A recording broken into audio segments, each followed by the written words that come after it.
Assalamualaikum warahmatullahi wabarakatuh. Hai teman-teman, apa kabar kalian hari ini? Semoga baik-baik saja ya. Jadi pada pagi hari ini kita akan mempelajari tentang sistematika tumbuhan. Apa sih yang dimaksud dengan sistematika tumbuhan ya? Jadi bisa dikatakan sistematika tumbuhan ini bisa disebut dengan taksonomi tumbuhan ya. Jadi artinya adalah ilmu yang mempelajari tentang penelusuran, kemudian penyimpanan contoh, pemberian, pengenalan, pengelompokan, dan juga penamaan tumbuhan. Nah, hari ini nanti kita akan mempelajari cakupan dari taksonomi tersebut ya. Jadi yang pertama yang akan kita pelajari adalah klasifikasinya, kemudian tata nama, yang ketiga adalah identifikasi. Oke, sudah siap ya teman-teman ya? Baik, yang pertama ya, sistem klasifikasi. Apa sih klasifikasi itu? Kenapa harus kita pelajari begitu? Ya, jadi klasifikasi ini merupakan penggolongan makhluk hidup berdasarkan ciri-ciri tertentu. Jadi jumlah makhluk hidup itu kan sangat banyak ya. Jadi pasti mempunyai ciri-ciri yang berbeda-beda juga. Nah, jadi klasifikasi tumbuhan ini dapat dikatakan sebagai ilmu yang mempelajari, mengenali, dan juga mengelompokkan makhluk hidup. Nah, untuk mengklasifikasinya ya, jadi kita akan mulai dari jenis atau spesiesnya dulu sebagai satuan dasarnya. Kemudian jenis yang serupa ini digolongkan dalam satu marga, dan beberapa marga tersebut nanti akan mempunyai kemiripan yang nantinya akan dibuat dalam satu suku atau satu famili, dan seterusnya nanti akan kita pelajari lebih lanjut. Kemudian dasar digunakannya klasifikasi ini ya, yang pertama yaitu sifat morfologinya yang memiliki kemiripan, biasanya pada organ vegetatif dan juga generatifnya. Kemudian ada juga dari hasil evolusi atau sifat kekerabatannya. Nah, teman-teman pasti masih ingat ya waktu SMA atau SMF dulu ya, mempelajari tentang kategori dan golongan klasifikasi pada tumbuhan. Ya, jadi kategorinya ya teman-teman ada berapa nih? Ada 6 atau 7 teman-teman? Ada 7 ya. Jadi ada kingdom, kemudian divisio, kemudian ada dibagi lagi ke subdivisio. Kalau nggak ada subdivisionya ya kita langsung masuk ke ordo, masuk ke kelas, kemudian ordo, family, genus, dan juga spesiesnya. Nah, dari kategori ini nanti kita golongkan tanamannya begitu. Untuk kingdom ya, untuk kingdom berarti dari tanaman Sorea pinanga ini ya. Jadi kingdomnya itu adalah plantae ya, dari tumbuhan, kemudian divisionya spermatopita, subdivisionya angiospermae, kemudian kelasnya adalah Dicotyledonnae, kemudian ordonya Cutiferales, kemudian famili Dipterocerpaceae, kemudian genusnya Sorea, spesies Sorea pinanga. Nah, ini nanti kita akan pelajari juga tata namanya ya, cara menentukan nama depannya itu disebut apa, kemudian kata di belakangnya ini disebut apa. Nah, itu nanti kita akan pelajari lebih lanjut. Kemudian kategori di bawah spesies ini juga ada lagi ya. Ada subspesies, kemudian forma, dan juga varietas.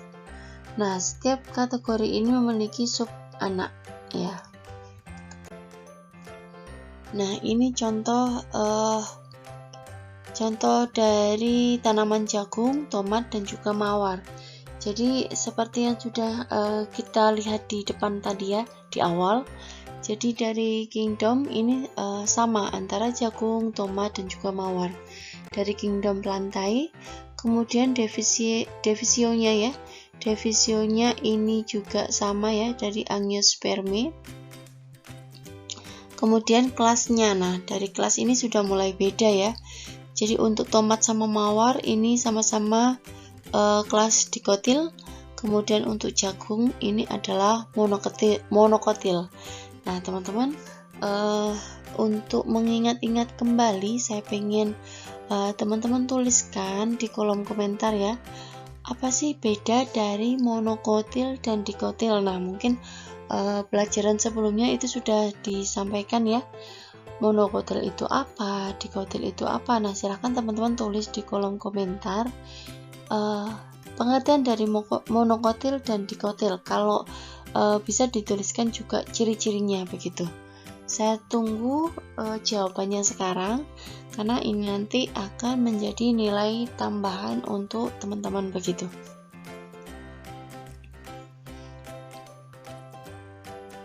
Oke, silahkan teman-teman tulis ya, sambil menunggu akan saya lanjutkan. Kemudian ordo ya, ordonya ini sudah mulai beda juga ya. Jadi di jagung, tomat, dan mawar ini ordo beda, famili juga beda, apalagi genusnya. Nah, kemudian spesies juga sudah mulai berbeda begitu. Jadi tingkatan terendahnya ya, tingkatan terendah itu adalah spesies. Kemudian masuk ke genus, family, ordo, kelas, divisio, dan kingdom. Kingdom ini adalah yang paling tinggi tingkatan taksonnya. Jadi nanti biasanya kalau kingdom ini setiap namanya tanaman pasti sama ya, perantai begitu. Kemudian untuk perkembangan sistem klasifikasi ini ada beberapa ya, beberapa sistem, ada 5 ya, ada 5. Nah ini sistem tertua, ini biasanya untuk TBH ini singkatan ya, maaf saya singkat, jadi TBH ini adalah tumbuhan. Sistem tertua ini adalah tumbuhan penghasil tanaman pangan, kemudian penghasil bahan sandang, dan juga penghasil obat-obatan. Kemudian ada sistem habitus ya, pada abad ke-17. Yang pertama adalah Theoparatus, ini dia ada pohon, semak, dan juga herba. Tahu ya teman-teman bedanya ya, pohon, semak, dan herba. Kalau herba berarti apa teman-teman? Dia tumbuh di atas tanah, jadi dari batang, kemudian daun, bunga, biji, semua itu dipakai ya, herba. Kalau pohon berarti semua dari atas sampai bawah. Kalau semak apa teman-teman bedanya? Bisa ya teman-teman jawab di kolom komentar, boleh ya, beda pohon, semak, dan juga herba.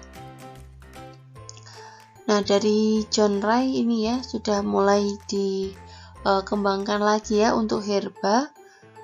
Itu juga ternyata ada dua, ada herba yang tipe dikotil dan juga ada tipe yang monokotil. Kemudian ada arbores ya teman-teman.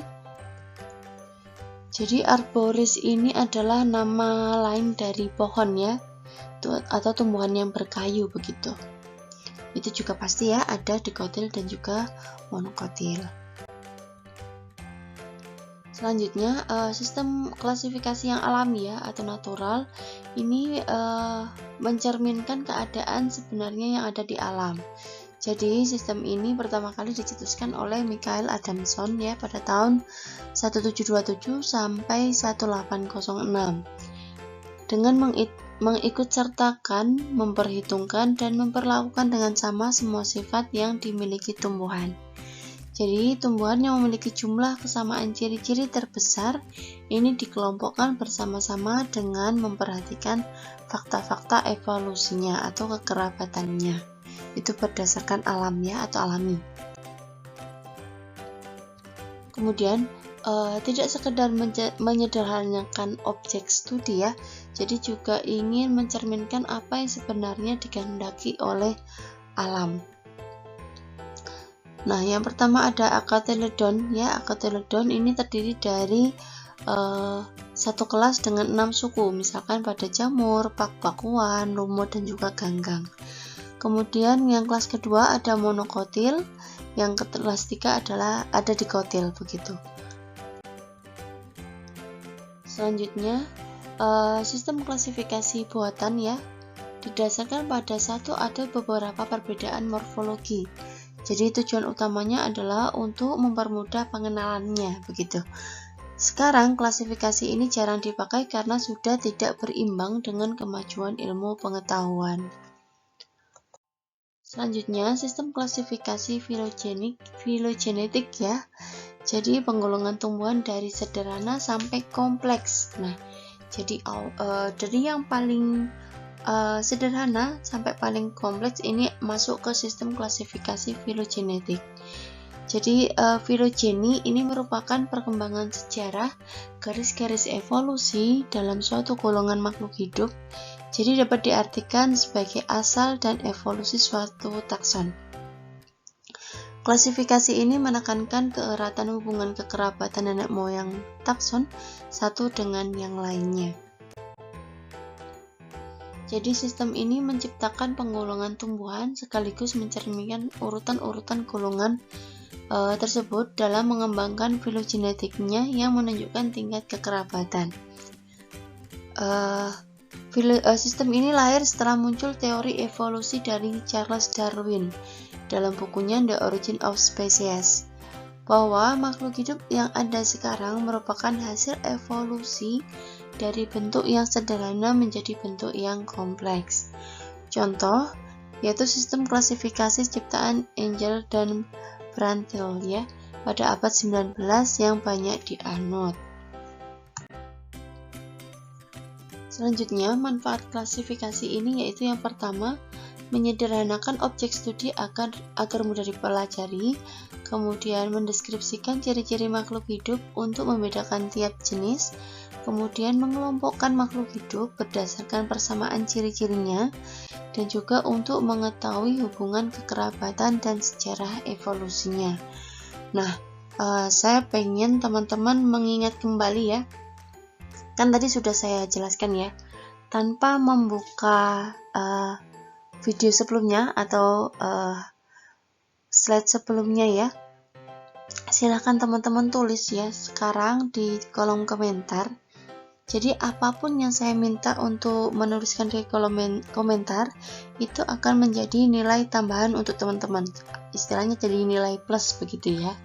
Jadi nanti nilai-nilai tersebut akan membantu teman-teman dalam menambah nilai di ujian UTS atau UAS-nya nanti. Oke, sekarang silakan teman-teman tulis ya urutan klasifikasi tumbuhan dari yang paling tinggi ke paling rendah. Nanti ada berapa tingkatan ya? Ada 7. Silahkan tulis sekarang urutan klasifikasi dari tumbuhan.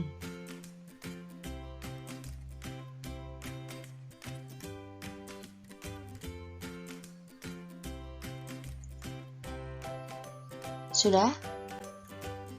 Oke, sudah ada yang menuliskan ya. Terima kasih. Oke, nanti saya akan cek ya satu-satu. Kita lanjut dulu. Kita masuk ke tata nama tumbuhan. Ya. Jadi, zaman dahulu ya, sejarahnya itu tata nama tumbuhan itu terdiri dari 3 kata atau lebih, atau disebut dengan polinomial ya. Kalau nama teman-teman ada berapa nih? Ada 2 atau 3? Ya, jadi kalau lebih dari 3 kata itu disebut dengan polinomial. Zaman dulu ya, untuk menuliskan nama Latin ya, nama Latin itu sangat panjang sekali begitu ya. Contohnya adalah Sambucus caule arboreo ramoso floribus umbellatis, yang artinya Sambucus dengan batang berkayu dan bercabang-cabang serta bunga berbentuk payung. Nah, ini kalau nama Latin sepanjang ini kan terlalu gimana ya, susah ya teman-teman, susah dalam menghafal, susah dalam mempelajari begitu. Jadi pada tahun 1753 sistem polinomial ini sudah digantikan dengan nama binomial ya, sejak dipublikasikan oleh Carolus Linnaeus ya dalam bukunya Systema Plantarum. Jadi nama polinomial ini sudah diganti dengan binomial. Nama bi berarti dia terdiri dari 2 kata. dan ini sudah berlaku secara internasional. Nah, sistem binomial ini yaitu sistem penamaan di mana nama jenis terdiri dari dua kata. Kata pertama itu menunjukkan marga, kata kedua menunjukkan jenis atau spesiesnya.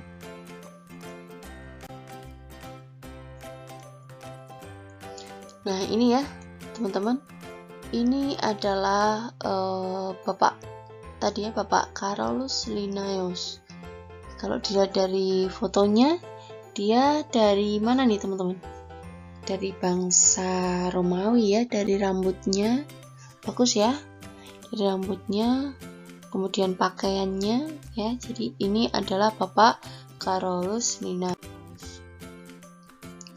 Nah, sistem tata nama ya, karena sudah ditetapkan binomial, jadi ini sudah berlaku secara internasional. Dan pastinya harus menggunakan bahasa Latin, tidak boleh menggunakan bahasa Indonesia ataupun bahasa lokal atau bahasa Jawa begitu, atau bahasa daerah lain, bahasa di Sunda, bahasa Kalimantan, begitu nggak boleh. Menggunakan sistem tata nama ganda yaitu binomial nomenklatur. Nah, ciri-ciri binomial nomenklatur ya, terdiri dari dua kata dalam bahasa Latin. Kata pertama merupakan nama genus, yang kedua adalah spesies. Dicetak miring atau di garis bawah. Jadi besok kalau ujian menuliskan nama Latin tanpa dicetak miring atau di garis bawah berarti salah, walaupun nama Latinnya betul begitu ya. Jadi harus sesuai dengan kaidah penulisan binomial nomenklatur. Contohnya ada Oryza sativa. Ini apa teman-teman? Ini adalah nama Latin dari padi ya. Jadi penulisannya harus dicetak miring atau di garis bawah. Kemudian ada Zeamais ya. Ini adalah jagung. Ya sama, penulisannya harus dicetak miring atau di garis bawah. Dan ini yang penting, kata pertama ini diawali dengan huruf besar dan kata kedua diawali dengan huruf kecil. Nah ini ya, yang pertama ini huruf besar, yang kedua huruf kecil. Kemudian tata nama tumbuhan ini pemberian nama tumbuhan yang benar sesuai dengan Kode Internasional Tata Nama Tumbuhan atau disingkat dengan KITT ya. Kemudian setiap jenis pohon atau tanaman itu memiliki nama lokal, nama perdagangan, dan juga nama ilmiah. Nah, nama ilmiah ini diatur oleh Kode Internasional Tata Nama Tumbuhan atau disingkat dengan KITT ya. Nah, sekarang kita akan bedakan ya nama lokal dengan nama ilmiah. Nama lokal ini tanpa mengikuti KITT. KITT tadi apa teman-teman? Kode Internasional Tata Nama Tumbuhan ya. Bahasanya daerah, berlaku lokal, tidak untuk kategori apapun, dan satu takson dapat memiliki lebih dari satu nama. Itu adalah contoh ciri-ciri dari nama lokal. Kemudian nama ilmiah ini pasti diatur oleh KITT. Kemudian bahasanya Latin atau dilatinkan, berlaku internasional untuk kategori takson tertentu, dan satu takson itu hanya satu nama. Contohnya ya, untuk nama lokal ya, itu ada kayu arang, sono keling, cemara laut, meranti, rawa. Dalam artian dalam artian lokal ya, jika teman-teman mendengar kayu arang, apakah teman-teman Apakah teman-teman mengartikan bahwa itu adalah pohon? Bukan ya. Mindset teman-teman pasti kayu arang. Berarti itu kemungkinan adalah arang yang berasal dari kayu. Seperti itu kan ya. Kalau belum dibuat nama Latin atau istilahnya adalah nama lokal, pasti orang-orang mempunyai arti yang beragam begitu. Beda halnya dengan jika sudah dibuat nama Latin begitu. Nah, selanjutnya contoh nama perdagangan. Nah, ini ya. meranti, ada camphor, ada mahoni, ada jati. Nah, ini adalah contoh kayu-kayu yang sudah diperdagangkan begitu. Kemudian contoh nama Latin dari nama lokal begitu ya. Ada durio ya dari durian, canarium dari kenari, sindora dari sindur. Nah, ini nama-nama Latinnya ini diambil dari nama lokal. Awalnya itu nama lokal ya, kemudian sudah ditetapkan nama Latinnya. Kemudian nama Latin yang diambil dari sifat morfologi, misalkan Pterocarpus ya, ptero itu artinya sayap, carpus itu buah gitu. Kemudian Dipterocarpus, di itu dua, carpus itu buah, berarti kemungkinan ada dua begitu. Nah, ini teman-teman sudah hafal tadi ya komposisi nama ilmiah, sudah saya ulang-ulang. Yang pertama ada genus, spesies, yang ketiga ini ada tambahan ya. Ada autor. Autor ini adalah penemu. Penemu ini biasanya terletak di paling belakang nama Latin.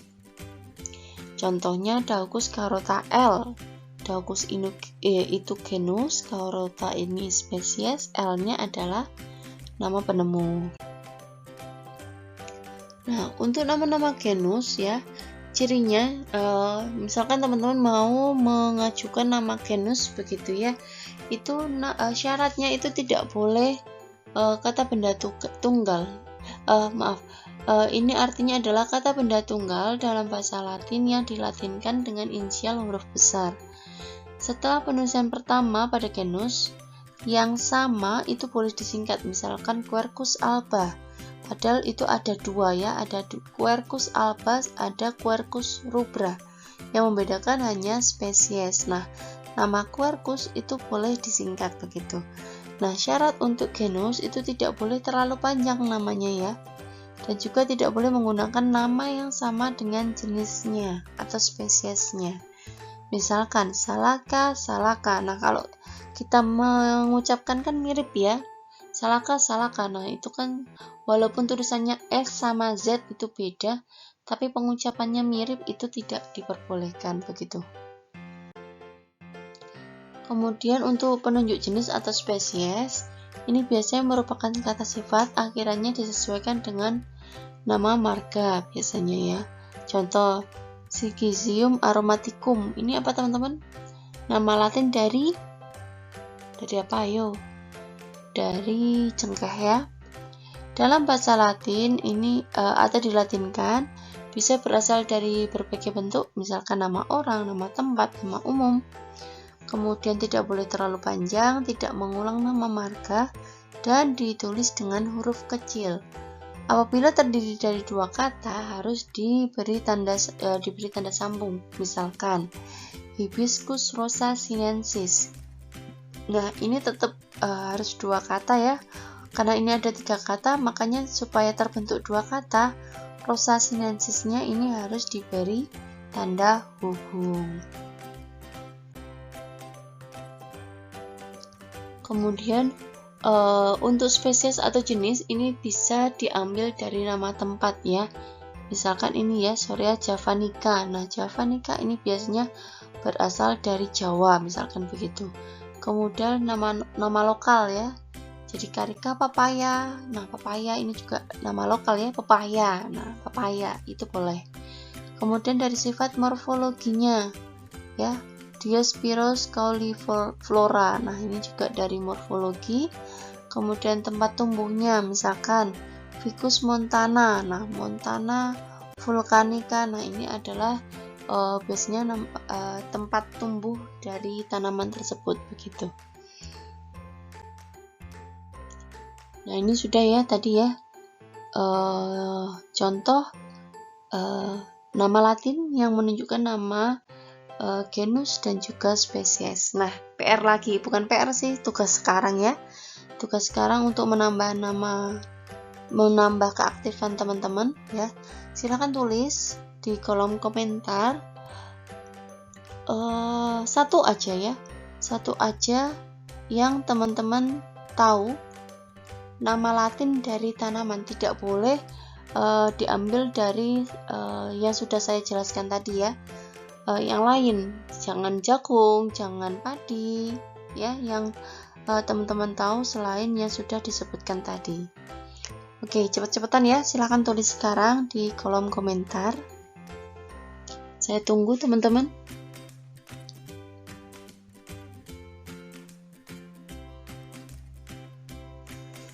Oke, cukup ya. Sudah banyak yang menuliskan ya.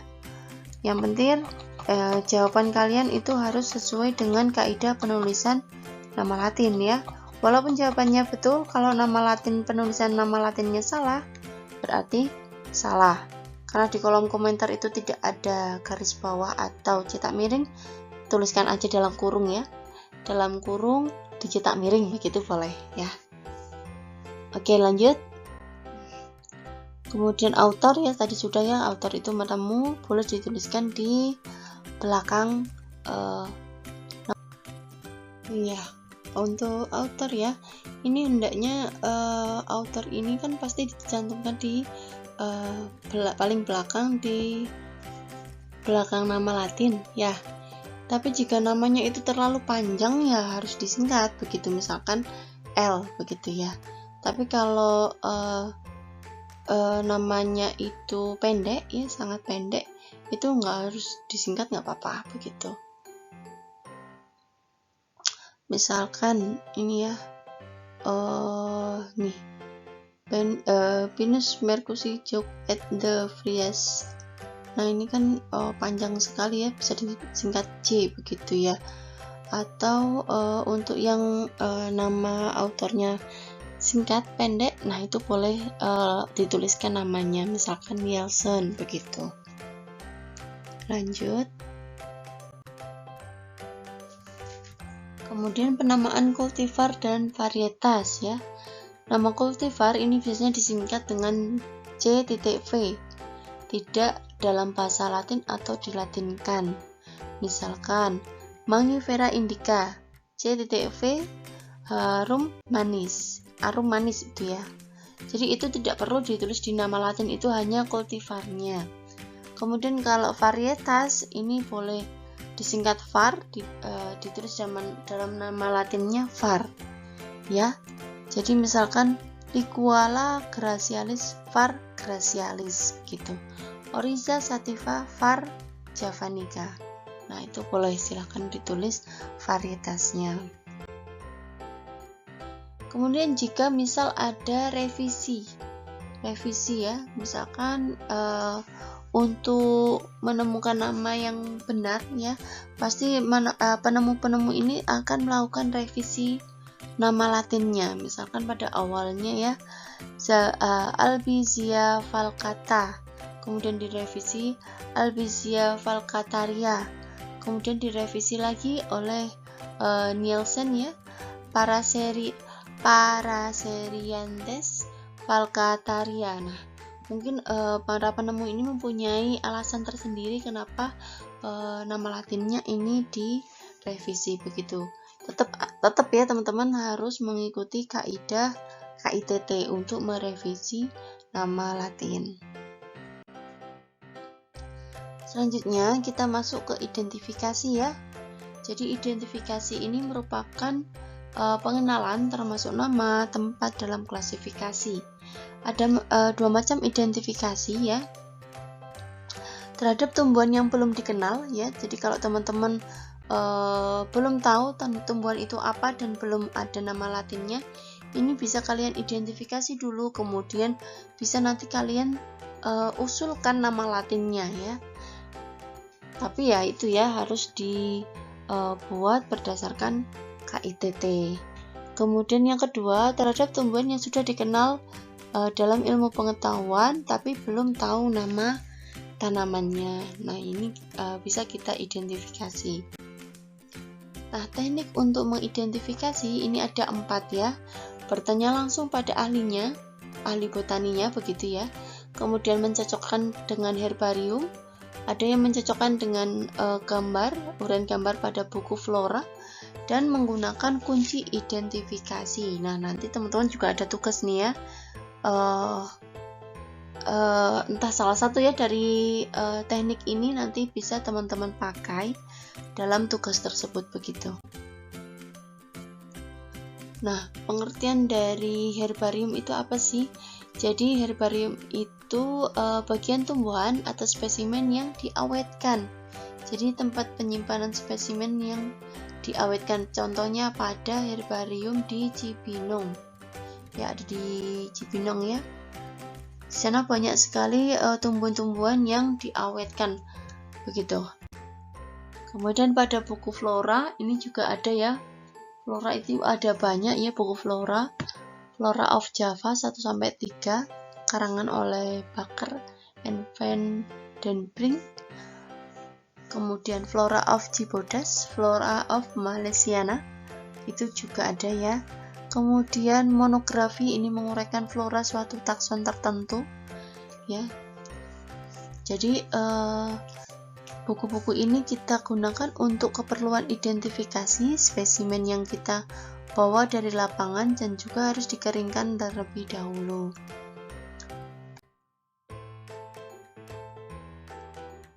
Nah, kita masuk ke kunci identifikasi.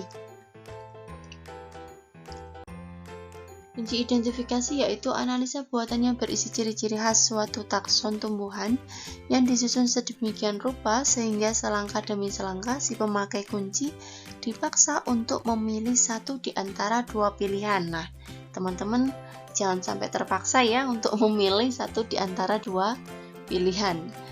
Itu khusus ya, khusus nanti kalau sudah mendapatkan calon ya. Kalau di tumbuhan, di tanaman, untuk kunci identifikasi ini harus terpaksa memilih begitu ya. Jadi ini harus dipilih sampai akhirnya dapat ditentukan nama atau identitas takson tumbuhan tersebut. Nah, kunci identifikasi itu ada dua ya teman-teman. Ada yang sejajar, ada yang berteknik ya. Nah, syaratnya berisi dua pernyataan yang bertentangan, dimulai dengan pernyataan sifat atau nama organ tumbuhan yang sama, hindari pernyataan negatif, dan jumlah nomor ini adalah N-1 di mana N adalah jumlah taksonnya. Bagi pengguna kunci identifikasi ini dituntut syarat-syarat ya. Yang pertama memahami atau menguasai morfologi tumbuhan, yang kedua menguasai terminologi atau istilah ilmiah yang digunakan, yang ketiga ketajaman observasi, dan yang keempat adalah penelitian kerja. Nah, contoh penyusunan kunci identifikasi untuk 5 spesies berdasarkan sifat morfologi daunnya. Jadi ada 5 spesies ya, dilihat dari morfologi daun. Yang pertama ada Gemelina ya, Gemelina, ada kembang merak, kemudian sawo duren, ada nangka, dan juga ada mahoni. Langkah pertama ya, jadi nanti kita uraikan dulu sifat morfologi daun setiap jenis, kemudian dibuat bagannya, kemudian baru dituliskan hasilnya begitu. Nah, ini adalah contoh dari morfologi daunnya ya. Ini daun apa teman-teman? Kalau sebelum saya sebutkan, tahu nggak nih daun apa? Ya, ini adalah daun nangka. Jadi kita bawa dulu sampelnya, daun nangka. Kemudian ini daun apa teman-teman? Kita buka dulu biar ketahuan ya. Ya, ini daun nangka. Kemudian ini adalah daun bunga merak ya. Ini daun mahoni. Kemudian ini ada daun sawo. Yang kelima adalah daun gemelina ya. Nah, nanti kita akan cari kunci identifikasinya. Nah, rincian dari sifat morfologi daunnya ya.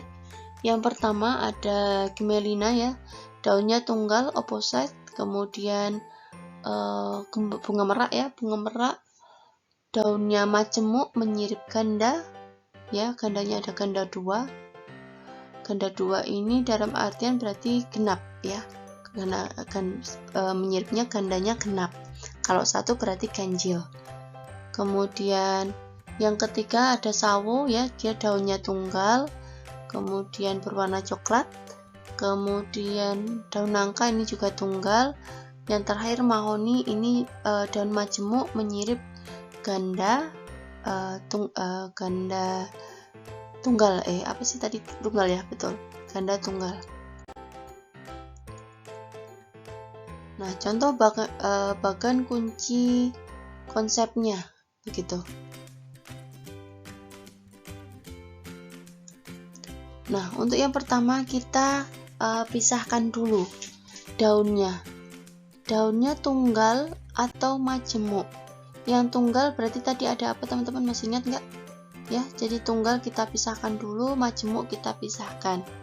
Yang majemuk ini ada dua, ada yang menyirip ganda 1, ada yang menyirip ganda 2. Ganda 1 itu tunggal, ada yang genap begitu. Nah, nanti ketahuan yang tunggal itu yang daunnya itu yang mana begitu, yang genap itu yang mana. Kemudian yang daun tunggal ada yang opposite, ada yang alternate ya. Opposite tadi punya siapa ya, teman-teman? Opposite itu punya Gemelina ya, karena tunggal opposite. Yang tunggal alternate itu ada dua, yang bawahnya hijau itu punyanya mahoni, yang bawahnya coklat itu punyanya sawo begitu. Nah, seperti itu ya cara membuat kuncinya.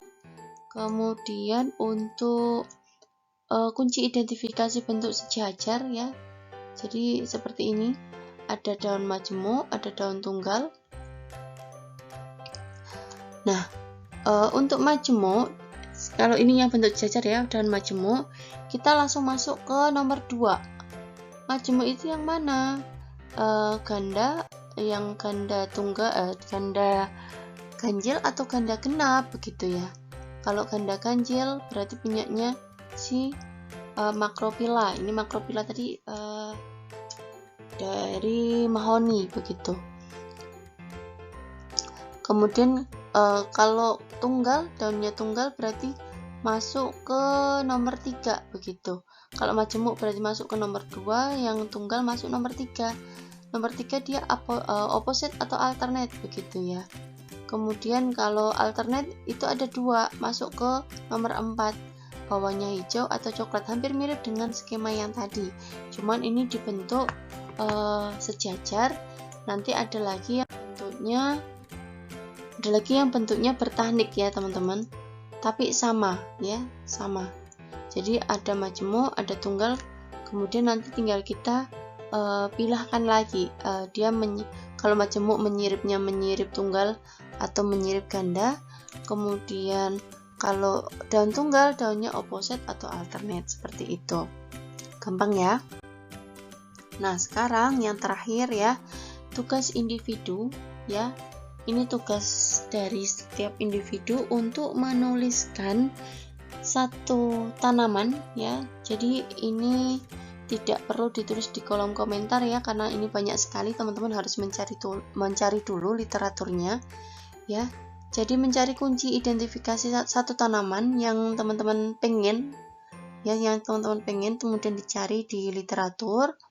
Misalkan tadi mahoni ya, mahoni, tuliskan lengkap dari morfologi awalnya, daunnya bagaimana, kemudian tulang daunnya seperti apa. Nah, silahkan tulis lengkap sampai bisa ketemu nama Latin dari tanaman tersebut begitu. Nah, setiap mahasiswa ini harus beda tanaman. Jadi gimana caranya? Silahkan teman-teman koordinasi satu kelas, tidak boleh tanaman yang sama ya. Nanti silahkan tulis di kolom komentar pada Google Classroom masing-masing kelas ya. Waktu pengerjaan hanya 30 menit ya, cukup ya 30 menit untuk mengerjakan. Silakan ya teman-teman mulai kerjakan. Terima kasih atas waktunya untuk perkuliahan hari ini. Saya tutup ya teman-teman. Selamat belajar. Wassalamualaikum warahmatullahi wabarakatuh.